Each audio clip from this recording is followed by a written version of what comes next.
साथियों नमस्कार। भारत का एक विराट उत्सव, लोकतांत्रिक उत्सव, वह चुनावी घमासान का रूप लेकर आगे बढ़ चला है और 70-80% अपनी यात्रा भी पूरी कर चला है। ऐसे में एक गंभीर चर्चा न्याय प्रणाली, न्यायिक व्यवस्था पे उठी है। जनपद न्यायालय, उच्च न्यायालय की तो बात ही निराली है, सर्वोच्च न्यायालय के स्तर पे उठी है और बहुत ही गंभीर लगती है। और अगर उनके स्तर पे इतनी भयावह प्रक्रिया दिखाई दे रही है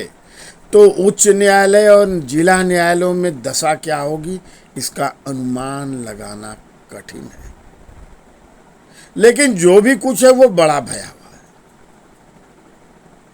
सर्वोच्च न्यायालय ने केजरीवाल को बिना बेल एप्लीकेशन के अनुरोध किया कि आप इंटरिम बेल की एप्लीकेशन दीजिए, चुनाव प्रचार के लिए आपको अनुमति दी जा सकती है इंटरिम बेल के रूप में। यानी सुओ मोटो यह आग्रह था सर्वोच्च न्यायालय का और सर्वोच्च न्यायालय के आग्रह पे वैसा ही हुआ, उन्हें इंटरिम बेल दी गई चुनाव प्रचार के।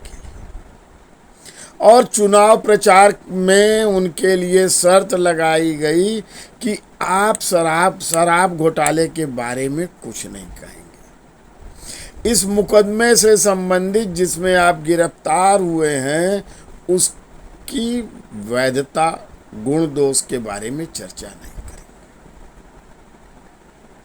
लेकिन हुआ क्या, केजरीवाल ने अपनी रैली में स्पष्ट रूप से कह दिया कि मुझे गलत फंसाया गया है, फर्जी फंसाया गया है, साजिशन फंसाया गया है, शराब घोटाला कोई हुआ नहीं है क्योंकि कोई रुपया बरामद नहीं हुआ है।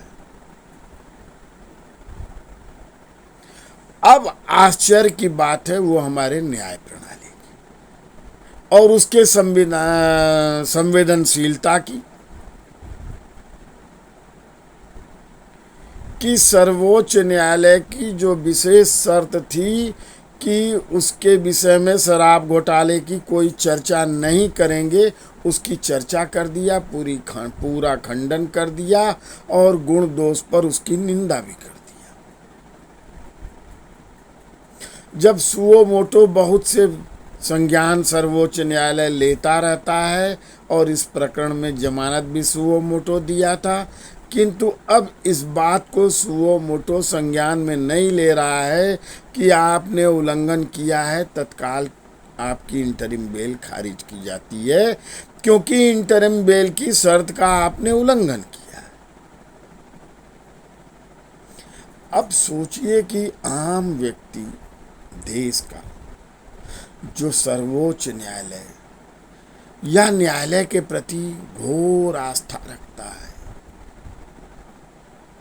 सर्वाधिक भरोसा अगर आम आदमी को होता है तो वह न्यायालय के प्रति और विशेष तौर पे सर्वोच्च न्यायालय के प्रति होता है और उसकी घोर अवमानना हो रही है। न्याय प्रणाली का यह जो भेदभाव गहरा दंश दे रहा है,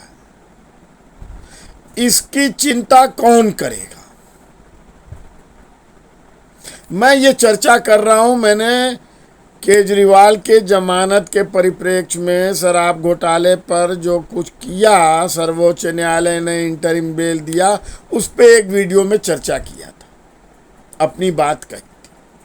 लेकिन अब इस बात पे जरूर कहना चाहता हूं और मैं सुधीजनों से,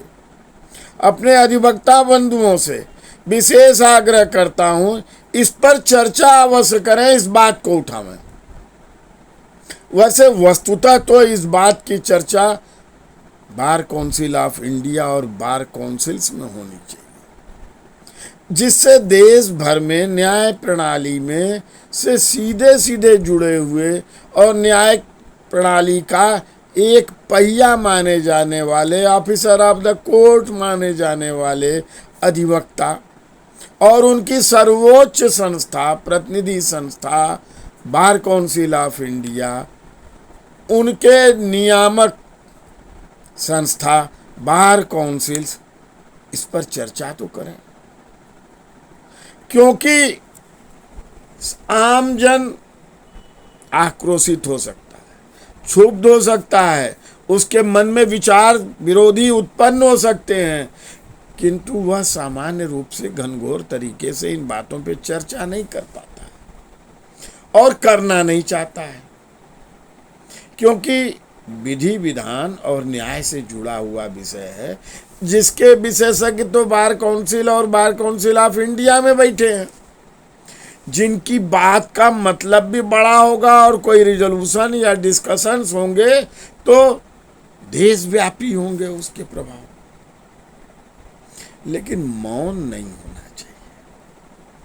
मौन बहुत खतरनाक है। अगर न्याय व्यवस्था, जैसा कि बार बार उस पर डेंट लग रहा है, उस पे प्रश्न चिन्ह बार बार लग रहा है, नुपुर शर्मा वाले प्रकरण में बहुत भयानक